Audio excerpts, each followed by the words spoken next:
A month later it came out, and about 3 or 4, no, it was the day of the release, Pete Tong played it on Radio 1. So it was the Friday night. The trajectory was madness. Yeah. Like, it went from, you know, a couple of £100 a gig to eventually 25-30 grand a month. Sankey's was such a huge venue in the UK. Like, Northerners went to Sankey's. They went from Newcastle, Leicester, Nottingham. You know, I was jumping straight in with big boys like Marco Corolla. We used to just land in these places, be drinking on the plane, and then that was it. You'd eat when you had to eat.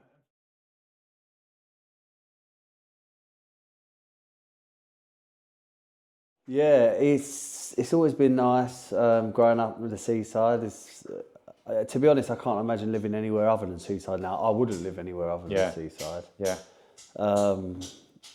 I'm trying to convince Beth to at some point maybe go Wales. Oh, that would be nice. Like west side. Yeah. But yeah, growing up was fun. It was quite tricky at times with some of the people we grew up with. Yeah, because for a lot of people, that, you know, when my family moved here, they thought they were moving us out of trouble from London. Yeah. But here there was a lot of characters. There was, and it seemed to be, as we were talking about the other day, it seemed to be just our generation that was quite bad. Yeah. And maybe a couple above. Yeah. But then sort of as we grew a bit older, I think that that group of people sort of dissipated a little bit. Yeah, yeah. And it's not so bad now. No, everyone seems it's not. But I think just in general, I think there is a bit more love in the world these days, isn't there? But yeah, apart from that, it was always a little bit, I mean, thinking about it actually, when we used to go out, I think I used to think, oh, I hope nothing happens tonight, pretty much every time. Yeah, there was always them characters about. Yeah. If we talk about history of the place, like music-wise, Clacton back in the day was a hub of music. For a lot of people that are listening to this, they wouldn't understand that Essex brought a different sound to London, which Londoners hated at the time because there was all the acid house scene going on at the time, and you know you had bands like SL2 coming from Essex. You had the Prodigy. You had all of this new sound coming in, and where you grew up in Clacton, you know there was a lot of artists coming out of these places and a lot of people coming in to play. I think we were talking about Oscars, which was a club on the pier. I never got to see Oscars in its glory, but it was supposed to be a really like one of the staple venues in the UK. Yeah. And I remember someone telling me that I should have asked him, but Pete Tong used to go there after work. He used to finish on a Friday night, and quite often he'd go down there, stay. People, they all used to stay at Butlins. That's it. And I think when Butlins went, which was like a mile, or not even a mile up the road, maybe a mile, there was no accommodation for everyone. You were talking a 5,000 capacity venue and nowhere to stay.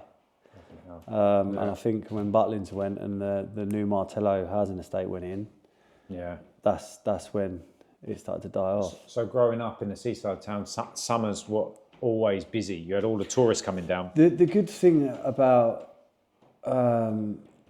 growing up in the on the seaside was we always felt like we was on holiday in the summer. That's it. We could just go straight down the beach when it was nice weather. And yeah, and it used to be quite fun when we were younger, getting, you know, people come down from London, girls and boys. Yeah. That was fun, and quite a lot of it was over at the Orchards in St Osyth. Yeah, up and down there all the time. But yeah, I couldn't imagine not living on the coast now. Yeah, I can't imagine it at all. So when you were growing up, before going to clubs and stuff, when you was younger, what was your first flavour of music? What was the first stuff you was? Well, when I was younger, I would say I first sort of started really taking music seriously, not as in just listening. Yeah. Probably like sort of puberty sort of age, I guess. Yeah. And it would be like Ja Rule, Biggie, yeah, Tupac, yeah, Jay-Z, that kind of thing. Wu-Tang Clan, stuff like that, which I don't really listen to at all anymore. Yeah, and then I remember there was that. After that our age group, then we had the indie scene. Yeah, the indie scene hit hard, but then was a hype, wasn't it? Yeah. It was a bit of a hype. Yeah. It's a shame really, because some of that music was great. You had like Arctic Monkeys, The View, Kasabian I used to love. Razor Light. Yeah, Killers. who was it? The Kooks. Yeah, the Kooks, yeah. Everyone had those haircuts, because tonight would be the night. Yeah. Which I think a lot of that music was coming again from the north, right? It was coming from like I again a remember Kasabian rebirth from like Leicester. Yeah, a rebirth of sort of the Manculian scene back in the day. With I was after the 90s Britpop indie rock of Oasis and that. And then it went quiet for a few years, and then it had a rebirth again, didn't it? So when did you get in? When did you start listening to electronic music? I started, for some reason, I had a, what was it called? It was Virtual DJ, it was called. For some reason, I downloaded an app called Virtual DJ on like a Windows computer years and years. I'm talking like, I was probably like 13, 14. And I don't know why, I just liked the idea that you could beat match the records. But it had a sync button on that. But using the sync button, I could understand what it was doing, and it also laid it out in bars and beats. And then I started to from using that, I started to understand the structure of music, whether it rolling in 8s, 16s, 32s, And what age was you then? probably about 14, 15. Wow. And then I went and worked at Gio's fish and chip shop for a whole summer for £2.30 an hour. And saved up for some Newmark belt drives that were so crap. They were awful decks, awful mixer. And I bought 2 records. One was Cameron, Oh Boy, and I can't remember what the other record was, but they didn't even match at all. They were so different BPMs that even when you mixed it, one of them was just well slow or well fast, I can't remember. So I only had them 2 records for ages and ages and ages, and I was just messing around with them. And then I started to, who was it?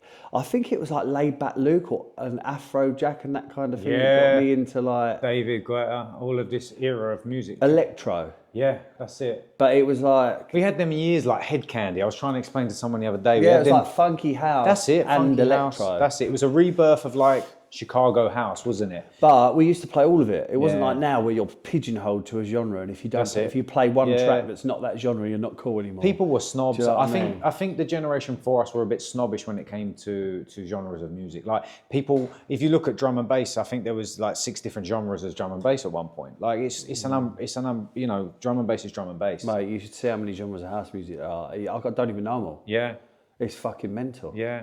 It's mental, mate. If you go on Beatport Yeah. and look at the genres, no joke, there's 50 plus. But that was the thing. crazy. Years ago, you had to like a certain type of music. I think our generation was the first to start mixing different types of music. Like when we were growing up, we had stuff like Linkin Park. We had stuff like Cypress Hill. We had Limp Bizkit. This was the first. So Eminem was doing the same. It was the first Actually, crossover. that's true. I used to love Limp Bizkit when I was younger. And that was the first crossover between rock and rap, and then we started digesting music in a different way, I think. I mean, Prodigy were pioneers of a lot of that stuff. They were mixing a lot of electronic punk, rock, you know. Do you know what it probably was actually? Like thinking about puberty sort of times, it was probably because we started smoking weed. Yeah. And then we was really listening to it. Yeah, know what I mean? you understood That's probably the music. where we, like, Yeah. you know. that's Understood the probably- music more, listened to it more. Yeah, exactly. Yeah.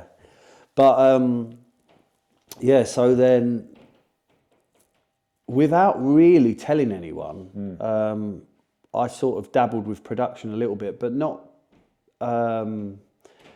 not seriously in a way that I wanted a career out of it. I just wanted to do it, and I can't remember exactly how. A few years have passed by this time. I'm probably like 20, No, I'll tell you what I was 19 because I went to Australia when I was 20 and I remember travelling, so I was travelling Southeast Asia. But I remember before you went to Australia, you was doing a little bit of DJing in Clacton as well. Yeah, I was DJing, yeah.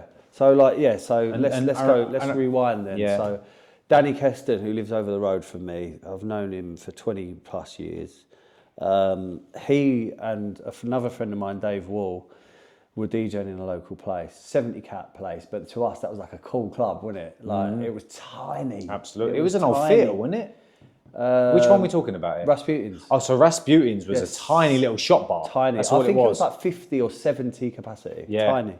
But we used to love it in there. Even though if there was only 15, 20 of us on the dance floor, it felt full. Yeah. And we used to have a great time in there. And that made me want to DJ in there, but they wouldn't let me. So I said to Dave, what's the chances of me getting a set in here? Because I could mix and stuff. Yeah. And they laughed it off. They was like, you can't play in here.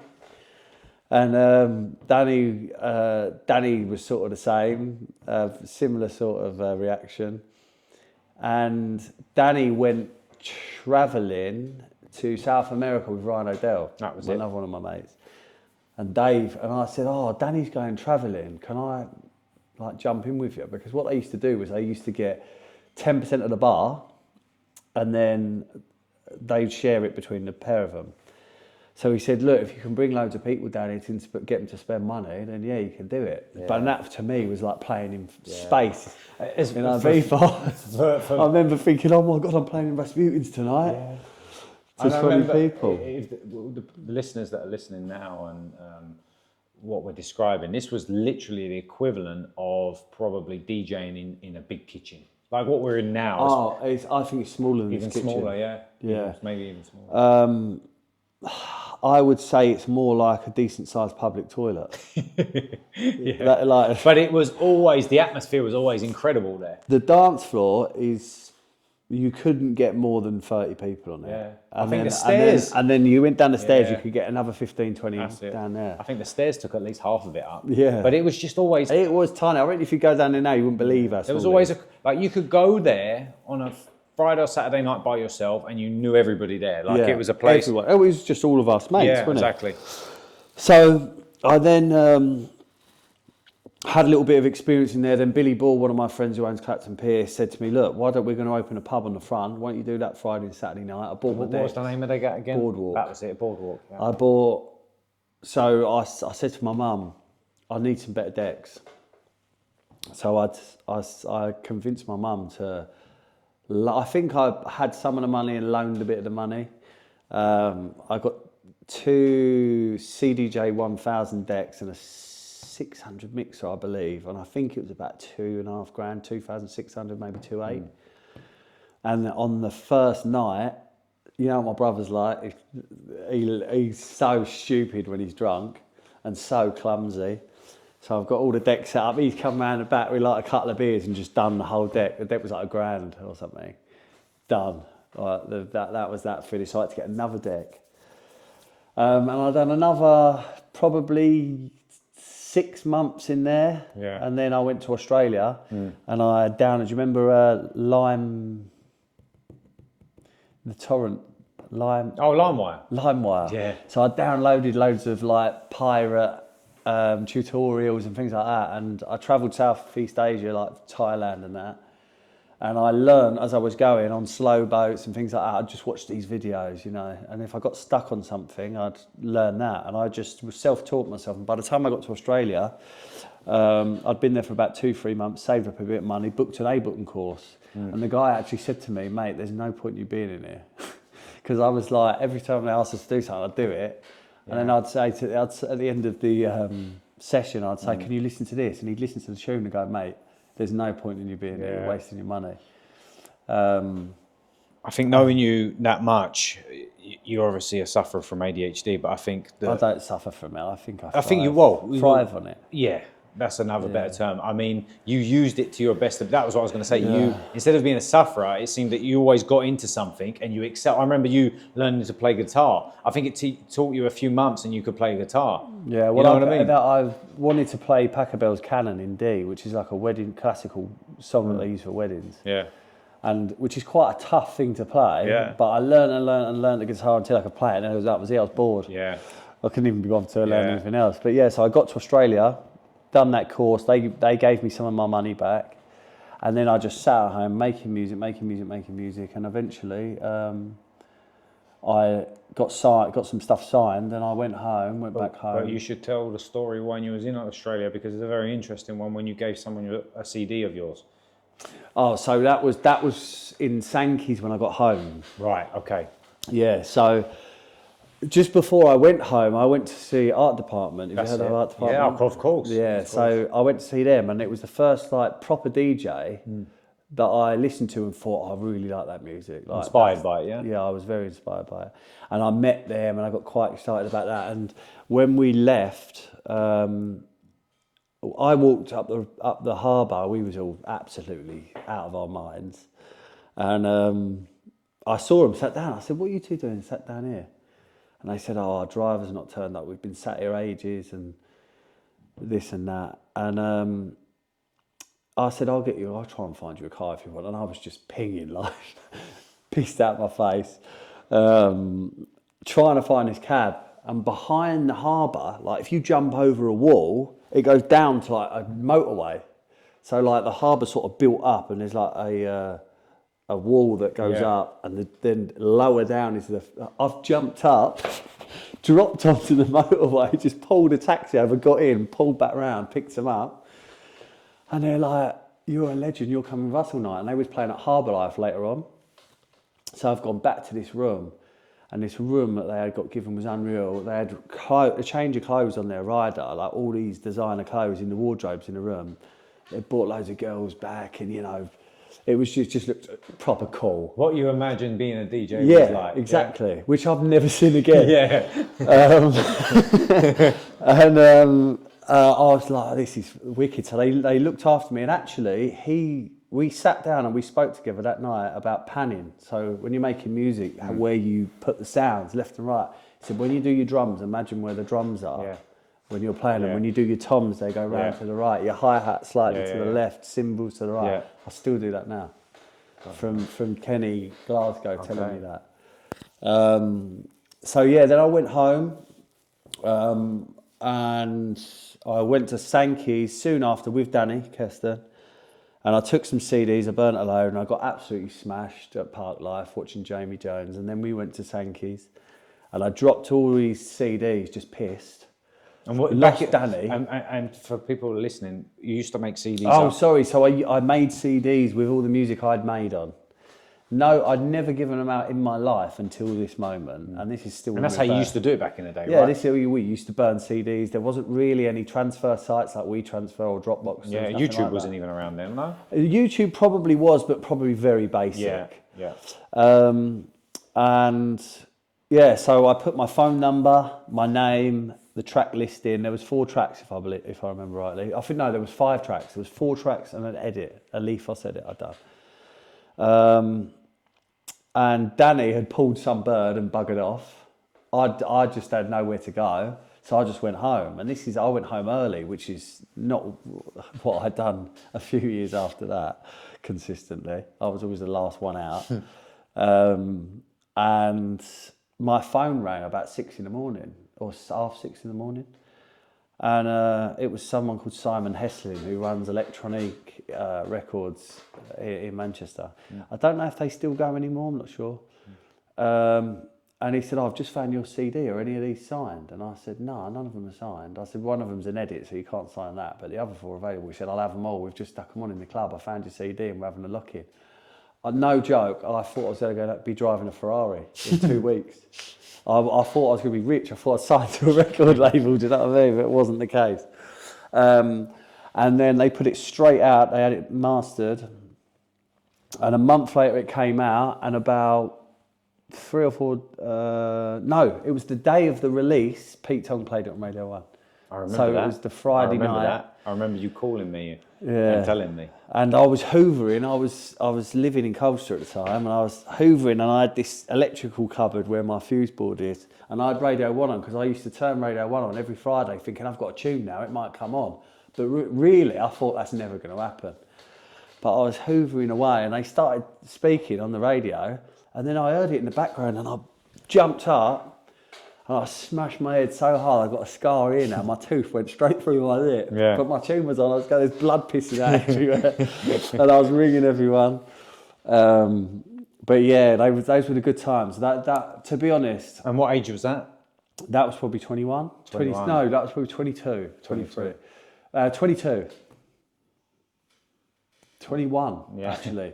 Yeah, 21, because then I started DJing in the UK 22, and then 23 I went international. So from then, was it always like going up, or did there... the trajectory was madness. Yeah. Like, it went from, a couple of £100 a gig to eventually 25, 30 grand a month until COVID. Most people that don't know, I remember as you was younger, you was learning plumbing. Yeah, I mean, I've never Stop plumbing. I've stopped plumbing. I've been Yeah. full time, but Yeah. I've always done stuff in the background. Yeah. Like I remember you going to plumbing college. I remember you doing all this stuff, and I remember you still doing a bit of plumbing while she was DJing as well. Yeah.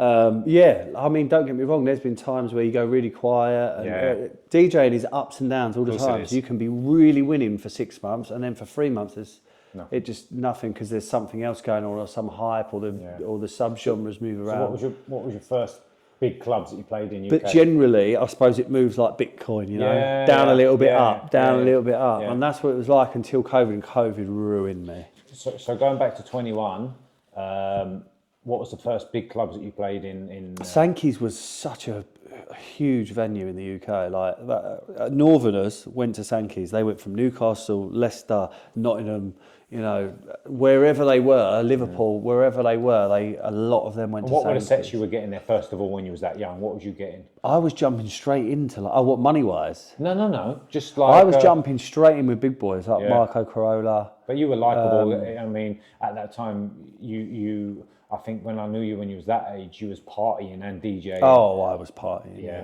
Yeah. I mean, I'm sober now. Yeah. I'm drunk for. Tell a lie. I've had a few. I have, if I've had a barbecue, I have a beer. But quite often, I'll leave half of it and then that's it done. Yeah. But I haven't been drunk, and I certainly haven't taken anything else for 3 years.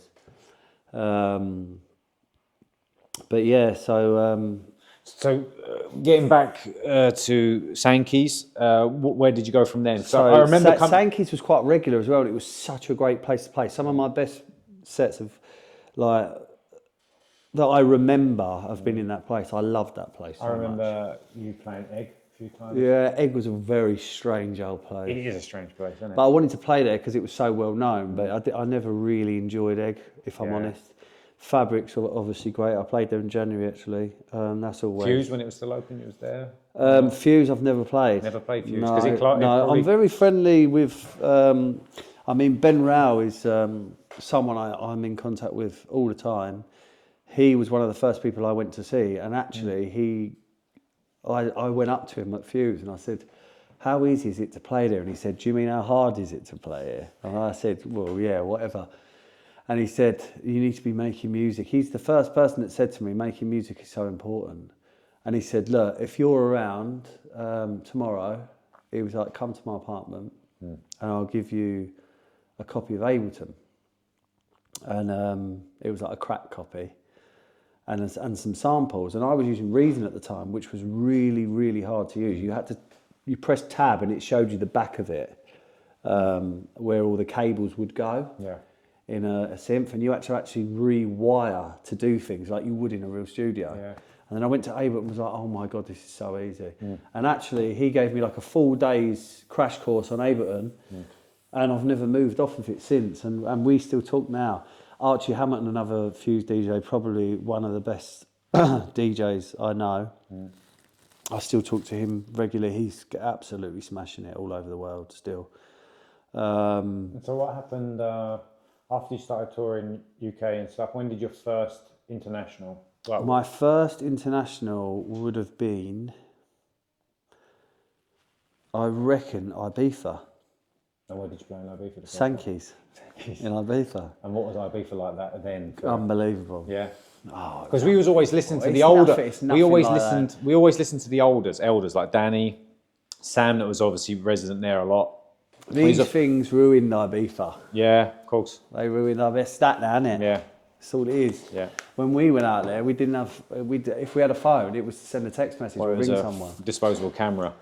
Mate, it was the energy was just in second to none. Everyone was into just the music. It was just everywhere amazing. for the music, wasn't it? It was amazing. There's been some mad times in Ibiza just purely because of rolling over, one party to the next. Well, that's what it was. I remember I went to Mexico with you, and it was the first night we went there. You said it's going to be a quiet night with the boys. We're just going to get something to eat. We just landed. I think it was 10 o'clock at night, and then I didn't see you for 3 days. It was just party to after party. I got sick on the first day with food poisoning. I was done. I got there the first day, or second day we went out and we was in some clubs, and that was it. I was out for about 3 days. I didn't see you, but I suppose that's what it was. To be fair, it was great while it lasted, but it's not something I'd do. I couldn't do it now. Yeah, I do everything sober now. I'm in, I'm out. But I think you've got. I enjoy playing. Don't get me wrong, but I don't enjoy staying up. I don't enjoy travelling anymore. Whereas before, you could sit on the plane, be excited, but I'm so big. I think also it's the same time. It's just like when you're a kid, you're on the outside looking in, thinking that looks amazing. And it's just where I'm so huge. Yeah, travelling is horrible. Takes a lot out of you. Like if I have to get economy because the gig isn't worth an upgrade, mate, that is savage. If it's like 12, 13 hours. Yeah. So when you went from doing Ibiza, where was the next places that you started travelling? So one of the first ones that I can remember. What about, let's talk about Tunisia, because I remember you went to Tunisia. Okay, so that's probably like one of the second or third international gigs. So the other one I could remember was Portugal, who I remember taking someone who I was seeing at the time to that. And then I think Tunisia was shortly after. I'm pretty sure the party was called Picnic or something, Picnic. And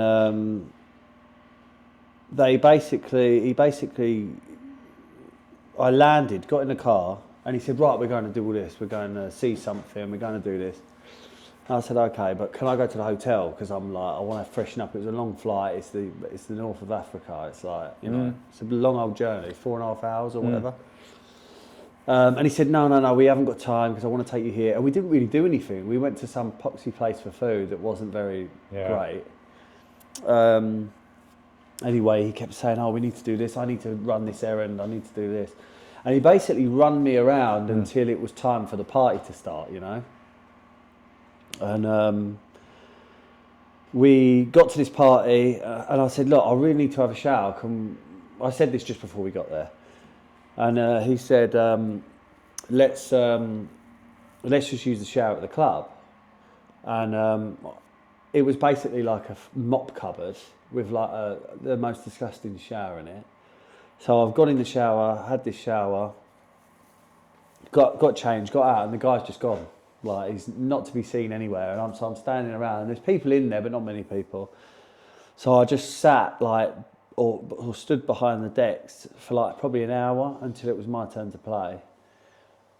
Played, finished, and I literally never see the geezer again. And he hadn't paid me. I was picking up cash, which was obviously a mistake you do at the start, which I've never done again. I have at times, but with trusted people.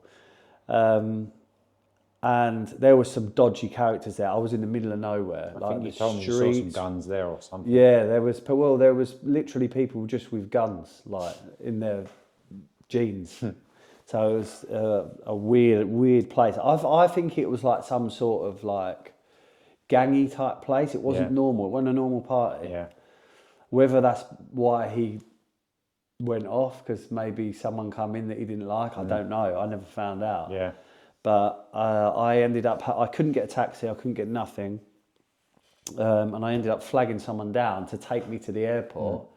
And I just went straight to the airport in someone's car. Lovely guy. I got in this tiny little white car, like a Lada or something. But the streets, man, all the buildings looked like they'd been like bombed, and it was just completely deserted, that area. But then there was this one little place where everyone was. It was so strange. Well, and I just booked a flight home. What about early. What about if we can share this one, what would be the biggest mistake you've ever made DJing?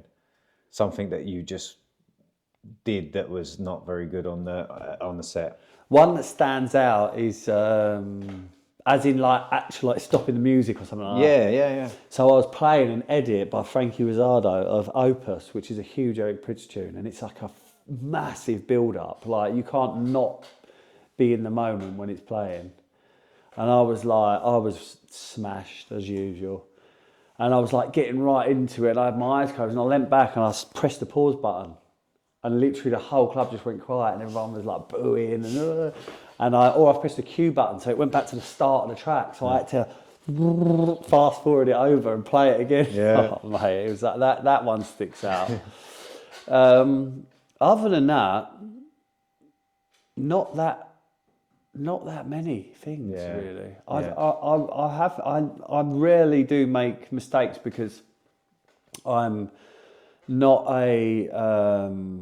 I mix very simply. Yeah. Like I don't go over the top with anything, you know. Yeah. I do I'm a classic mixer, you know.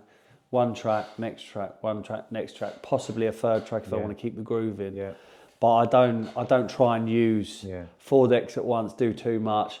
I'd concentrate on trying to get keys sounding correct, trying to make a nice transition where you can't really notice it's been mixed in. That's what I focus on.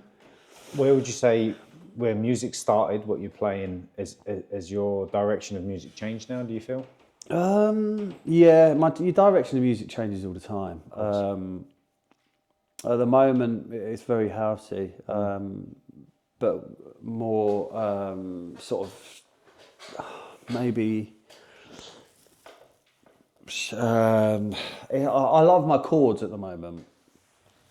I feel like there's so much. I like to bring a tad of emotion in my music now, whereas tech house before is just completely emotionless, isn't it? It's just like bang, bang, bang. Yeah. It's nice in the club, but I want my music to be listened to as well. More uplifting. Yeah, but I think one thing we should touch on when we're talking about Mexico is probably what happened at BPM Festival, when all them I was 3-4 steps away from having my head blown off by them guys that murdered 7-8 people. Do you remember that? I wasn't at that one. Do you remember it though? Yeah, I remember it being announced. Yeah, so if this is like the club, the layout of the club, there's a green room here, there was a DJ booth here, this is the dance floor, and then there's a bar here, there's an entrance here and a fire exit here. I come out of the green room here, turned right to go towards the dance floor, and 2 people just booted this door down, and they shot everyone and they just shot forward like that in that sort of area. But to me, that was like there. If I'd have took like 3 more steps, I would have been in the side of my head. And what was that all over? So basically what had happened was the cartel had been paid. They had been paid for BPM to do the party because obviously that needs to be done there. Yeah. But a new cartel had come in. Okay. And they were demanding they were paid as well. And I think there was a misunderstanding. Yeah. I think that he thought the same cartel was asking for the money. So yeah, that was why they went and shut it up. But that was mental. That was absolutely mental. I think that's what ended. So scared in my life. I think that's what ended BPM Festival. That ended BPM Festival in Mexico, which was hands down the best thing I've ever done.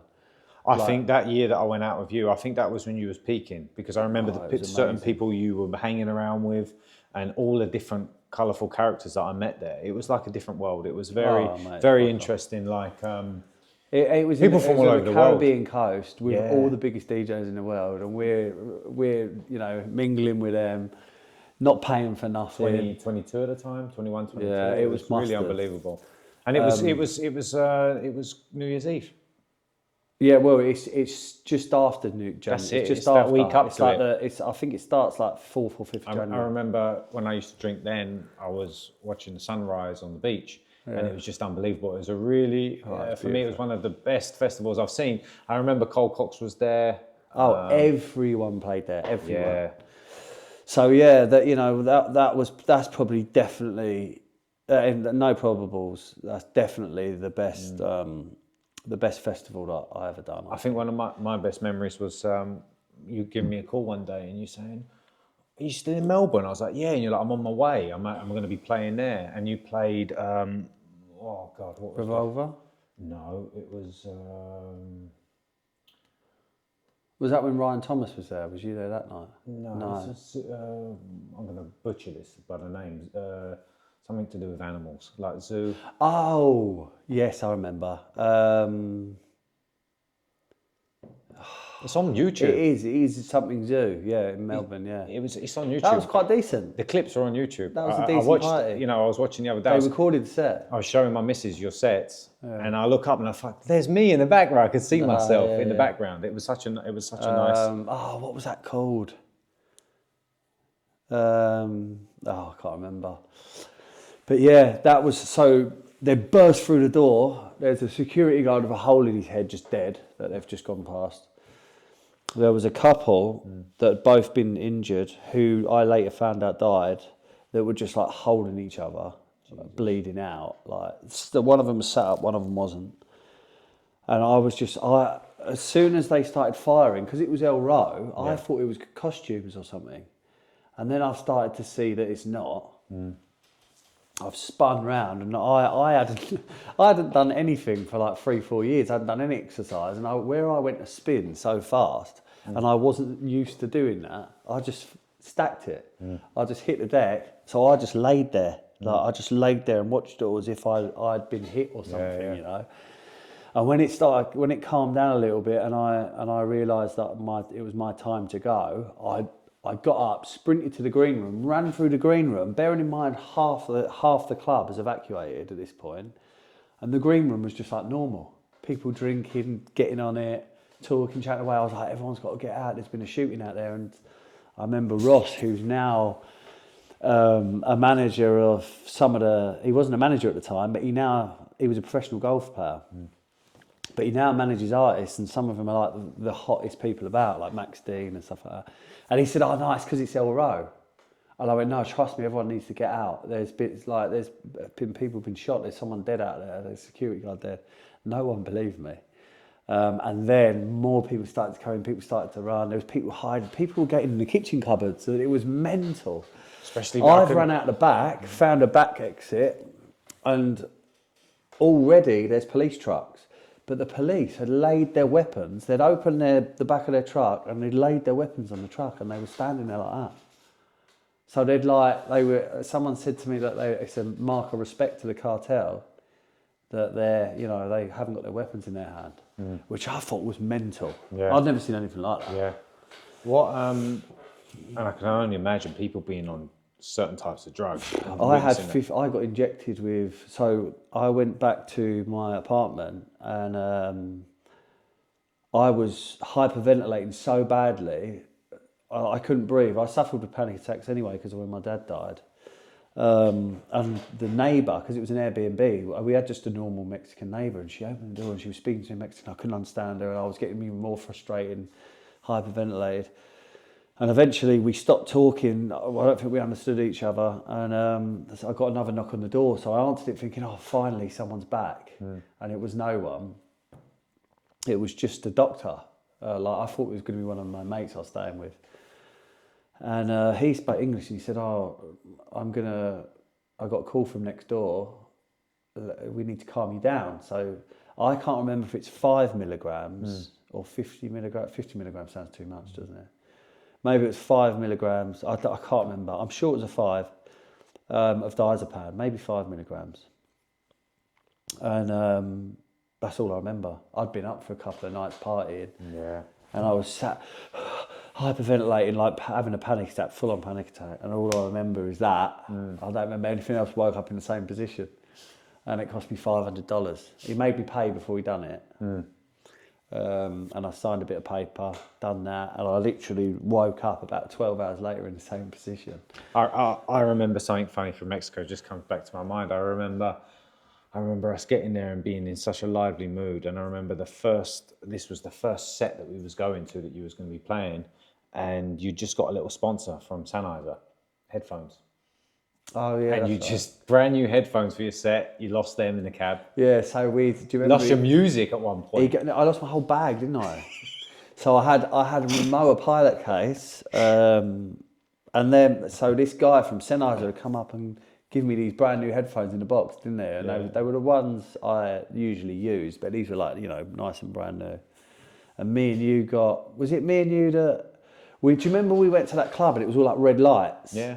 Was it? Yeah. That was the part, and we got the cab from there to somewhere else. That's it. And we let it just drove off. Yeah. And it had my stuff in the boot. So I think I don't know if this is even if I'm thinking this right.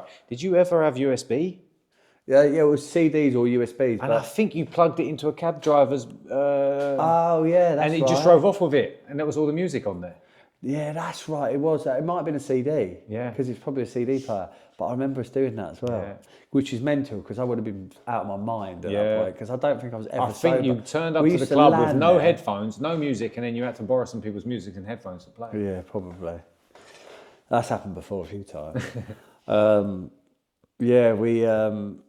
We used to just land in these places, be drinking on the plane, and then that was it. You'd eat when you had to eat. And for most people watching this, they think DJ life is very easy, and you're just making money all the time and traveling and seeing the world, but you're less than 24 hours in most places.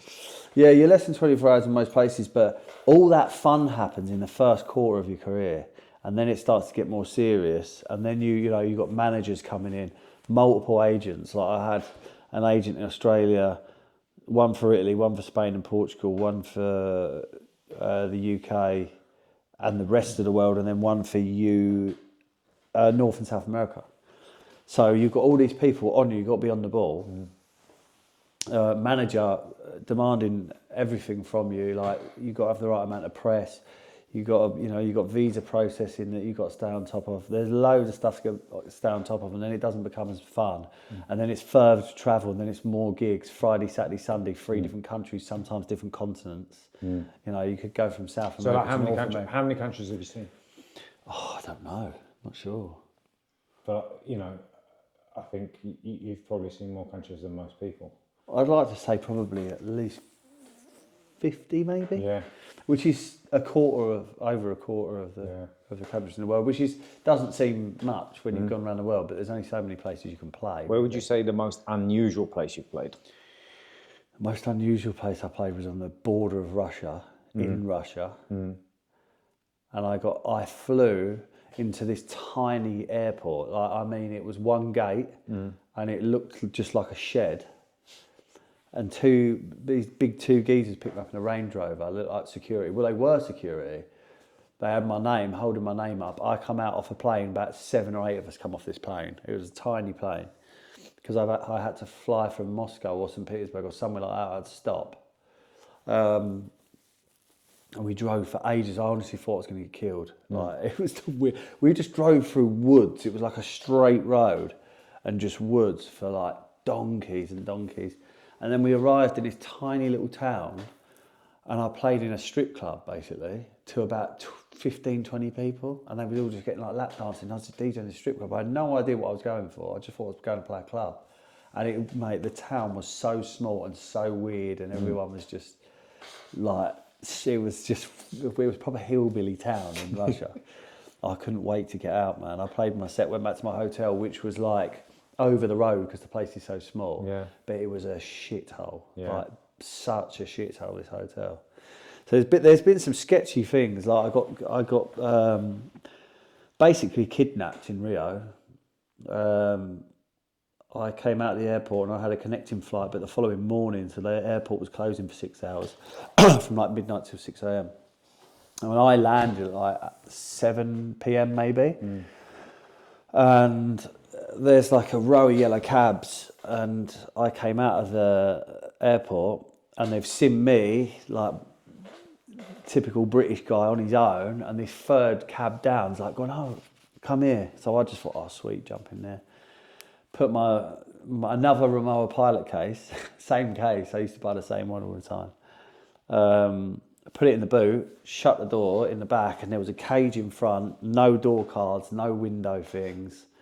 like nothing. You couldn't get out, basically. And I looked at it all, I was like, this don't seem right. And then he's straight on WhatsApp talking in Portuguese, and I knew something wasn't right. My hotel was an airport hotel, but you had to get in a cab to go round and like an underpass or an overpass to get to the other side of the road, motorway. So you could actually see the hotel from where, when I said, that's my hotel there. And so we've gone around onto the other side of the road, and I said, it's here. I was like, it's here. And the closer we got to the left, I said, it's here. You just drove straight past. He's talking Portuguese. I was fucking shitting myself. I thought, this is it. I'm gonna get absolutely done here. And I started panicking so much. He kept shouting at me, tranquilo, tranquilo. And in the end, there was a square in the cage around the handbrake. And I just put my hand in as far as I could and just yanked his handbrake, and he went fucking apeshit. Now, bearing in mind, this is dark, getting dark, and I'm going down like some motorway. Anyway, I was just going, please, I'll pay you. Anyway, he ended up holding me up with a card machine. So he wanted $10,000. And I don't think I'd had it that long. I think I had a credit card that had just over that or whatever. And I think I'd recently got that. So I paid it. Anyway, got kicked out this car. He let me go, but I've had to walk back up this dark road, probably about 40 minutes, 35, 40 minutes. It was only like 5 minutes in the car, but it said maybe it was less than that. I don't know.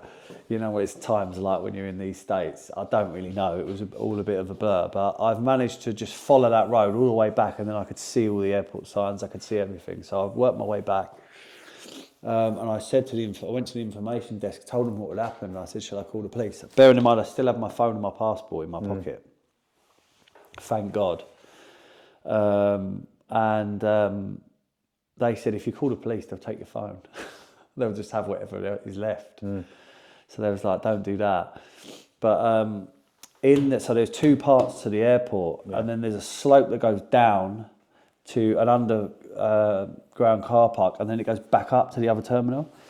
And I was so shaken up, I got to, because the hotel was in the other terminal. But it was inside the airport, but I had to go down this slope and up again, and there was a few people congregating, all the hats on, smoking, and they looked.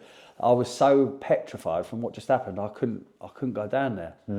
So I went and sat in this cafe, and it took me about 2-3 hours to get the balls to walk to another terminal, which is nuts because I've never been that scared about anything in my life. Yeah.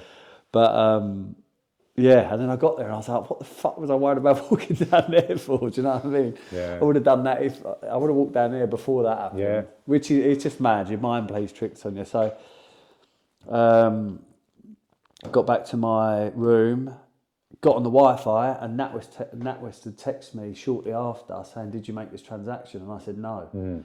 But I did lose my laptop, my Rimowa bag. All the contents of that bag was worth a good, the bag was 900 quid. Yeah, Brazil is notorious for this kind of things. But I love Brazil though. Yeah. Brazil's such a great country. I think anyone that goes there musically always gets a good response. When you play gigs or whatever, they're really hungry for outside music. Yeah, and everything in South America, every party I play in South America is brilliant. Yeah. It's always so good, and there are always a lot of people there, whereas the UK's club culture is dead now. It is. All the small clubs have closed. I think we lost like 50 small clubs last year. Do you think because people just don't go out anymore? I read something like that in Mixmag. I think it was Mixmag. So what is your opinion on it? Like, why? I mean, I get it because you can have such a good experience going to something like Drum Sheds, where there's 15,000 people, but you get to see, you get to see, I don't know, 10 DJs, 12 DJs in one night. 3 of them could be 50 grand DJs, Whereas you go to a small club, 200 cap, pay a quarter of 20 or 25, 30% of the ticket price, and you see one DJ that's probably worth a couple of grand, 3 grand tops, and there's not a huge atmosphere in there. So I get it. And a lot of these kids these days, it's tough out there. It's an expensive world to live in. And that I think they prefer to go to one of them a month and then wait a month before they go out again, as opposed to what we done, which was go every Friday and Saturday to a small club. Exactly. But I do think it's very zombie-like, the club culture these days. It's all the phones in the air. They're all absolutely wired on ketamine or whatever it is they're taking, and they don't have that. Not in the moment. They're not capturing the moment. They don't have that environment we had where it's like everyone's intimate. We're all friends. We're laughing, joking, cuddling. It's not so much like that anymore. Well, if you look at old boiler rooms to now, most people are filming more than dancing. A lot of them are fake now. So I won't say any names, but someone got rumbled not long ago for doing a party where they pretended they were playing at a party and they live streamed the party, but there was no party. He just pulled a load of people behind him and the cameras were all showing him. And it was like false promotional stuff, you know. They was pretending he was playing at a huge party with a massive stage, but there was no one in front of him but cameras. So a lot of it's like that. It's all misinformation to get yourself gigs, but that was the beauty of me coming up, and the beauty of 60% of my career. I didn't have to worry about social media, maybe 70%. I still don't worry about social media. I'm still lucky enough to play. You're not a person that really posts much. I don't. What would you say? What would you say your most favourite club that you played? Boiler Room. When I done the first ever Boiler Room I'd ever done, and the first ever Boiler Room Ecuador had ever done at Lost Beach Club, which was the first time I'd ever played there, which is a venue every DJ wanted to play or does want to play. That was incredible because pretty much anyone who was into house music and knew what Boiler Room was, no matter where they were in Ecuador, they drove there or flew there. So this club usually has like 1,000 people in it. And I think the capacity was like 2,000. We had like 2,800 or something. It was incredible. I played like 13 hours. I've done 2 hours on Boiler Room, and then they have a venue called The Cave, which is like room 2. It's literally like a cave. And the rule is you go in there and you play until the last person leaves, but there's no closing time. So I literally had to just play and play and play and play until it was over. But they still do that now. Yeah. Still do that now, and I'm pretty sure I played 2 days later or a day later and played another like 7, 8 back to back. I played back to back with Lee Foss for about 5 hours in there. What would you say your most inspirational moment was? Someone that you met in music that you always inspired to be like? It's got to be when I was with Art Department. Yeah. But then I'd also say something that really stays in my mind is I went to Parklife, which was the day I had my CD found, but it was before I went to Sankey's. And Jamie Jones had just released his remix of Hungry for the Power. I remember, yeah. And Jamie went from being like, I've been to see Jamie before he released Hungry for the Power, but just as sort of a local London DJ. And I remember walking out and, I remember him walking out and I was like front middle. And just him walking up the stairs, the crowd erupted. Yeah. And then he went on and he just played Hungry for the Power straight away. And it went crazy. And I thought, mate, I've got to do this. This was a big time for music again. Yeah. It's always that. That changed the game. Jamie Jones has changed the whole world. He's helped a lot of people. He's changed the lives of a lot of people. He's took people from nothing. And I mean hundreds of people. He's took them from nothing. By releasing them on Hot Creations, he's took them from nothing to everything.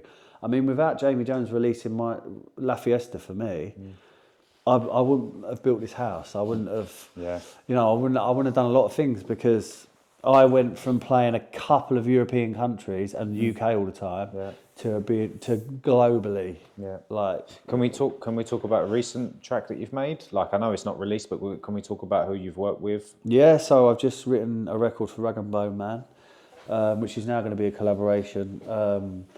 I haven't heard back from him for a couple of weeks, but he does this. He's a very busy man. But so I wrote a record. Rory sent me a voice note of him just playing the piano and singing a hook, like a chorus. And I isolated the vocal from the piano. So what that means is I used EQing to take away the piano so you could only hear it's clever stuff, but you can just hear the vocal. It doesn't sound like there's piano in the background. And then I chucked it into Ableton, and my mate Justin is who introduced us. So I thought it was only fair. Me and Justin obviously have done this together. Yeah. He had the contact, and he comes down to me a lot, and yeah, we're now doing stuff to, you know, between us two as well. But he was down to do some engineering, and I said, right, let's scrap the engineering. We'll do that tomorrow. Just stay down. We'll do that tomorrow. Let's make this tune. So I took the vocal out, put it in Ableton, built a tune around it. And 5 hours later, we sent him it, and he couldn't believe it. He was like, "What, you've just made this with my?" We was like, "Yeah, we started it earlier." In a week or so later, we was at his studio doing some recording, which didn't go quite to plan. It was all right. We got to by the end of that session, we knew what we wanted. We knew what he wanted. He knew what we wanted, and hats off to Rory. Like, he was really open with us. He was like, I'd like to do this. He was like, can I do this? I don't want to take it away from your instrumental, but we worked together. In the end, we went for a final studio session about a month ago or so, and he brought his band in, and we took my digital version and made it like they played everything. They put trumpets on it. They played all the guitar. They played all the chords. Everything got played live. And then what I actually went home and done was made a hybrid version. So we've actually got a lot of the acoustic stuff and a lot of the dance stuff, and I've actually put it together. And it sounds incredible. I'm really excited to share it, but hopefully it's going to come out in the summer, but I don't know if that's going to happen because he's touring. That's kind of where we are now. That's brilliant. That's brilliant, mate. Just before we go, I don't think how long have we got left? How long's that? 1 minute left. So we're pretty much done, mate. Wicked. That's the end of it. It's been a pleasure, Max. It's been a pleasure talking about stuff. Pleasure to see you, mate. You're never in England anymore, so it's always a pleasure. And hopefully at one point we can get you out to Poland, because I reckon there's a lot of people. Mate, I mean, I would have loved to seen it cold, but it's going to be better in the summer. Isn't Absolutely, it? So, you're more than welcome anytime. When things calm down a little bit, we'll come out. I'll bring the girls. Brilliant. Thanks a lot, Max. Cheers, You're mate. welcome, man. Good. Mate.